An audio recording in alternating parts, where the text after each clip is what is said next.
Hi Stampers, this is Amy Whalen. Welcome to amy'sinklings.com. Today I wanted to show you a quick tutorial on how to create this ghosting technique. I don't know if you can see it in the camera. Yeah, there you can. And I'm going to show you how to make that kind of ghost image.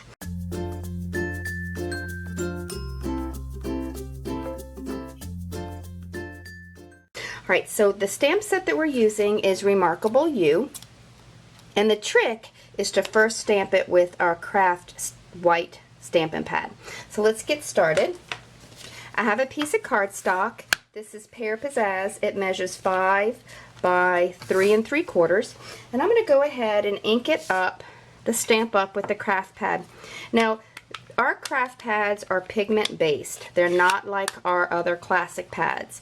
It means that they have, in essence, paint to it. So there's a special way you need to clean that ink off your stamp, and I'll show you in just a minute how to do that.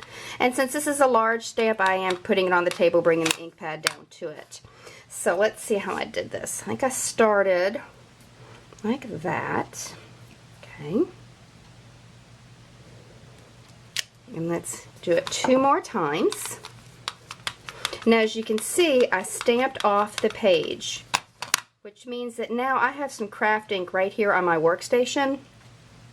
And if you're doing this or using your white craft pad at home, just be aware that this is craft ink and it's like paint and it's not going to dry right away. So you want to be sure to clean your surface or to use a separate sheet of scratch paper if you're going to be doing something like this where the ink excuse me, where the ink will end up on your paper, like right there, because you just don't want white smudges on your things later.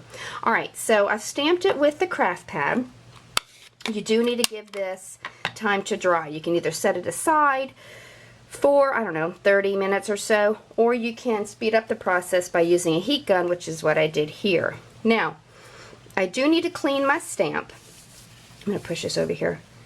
But again, because it is a craft pad and pigment based and therefore has a little bit of paint in it, you don't want to go directly to your Stampin' Scrub to clean this off. I always take a baby wipe first, or, sorry if I'm shaking the table, or a paper towel that's been moistened with water, and I always take the excess stuff off first before I put this back or into my Stampin' Scrub. And that's probably going to be ample for right now. Okay? So now I'm going to switch over to Pear Pizzazz ink because I want to get that tone on tone effect. So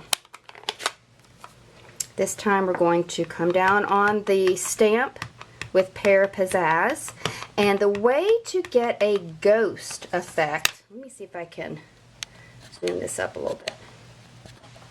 The way to get that ghost effect is to stamp with your ink slightly off register. So if this is exactly where the image is, I'm going to move it that way just a smidge. Let me see if I can get here with the camera in the way.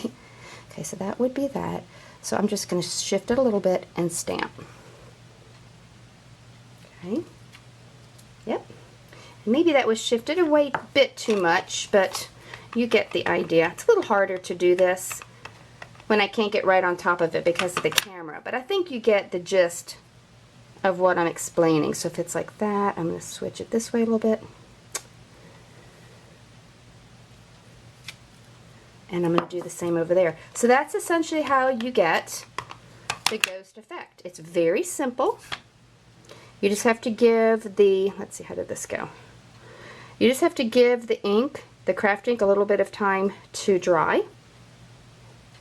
And you can do this with any bold image. But in a sense, that's how I created this ghosting effect. Now, I created this starburst, well, I'll zoom back out. I created this starburst with the 1 3/4 inch scallop punch, and I'll put a link on my blog that shows you how I created that. So thanks so much for coming by Amy's Inklings. I hope that you come back soon.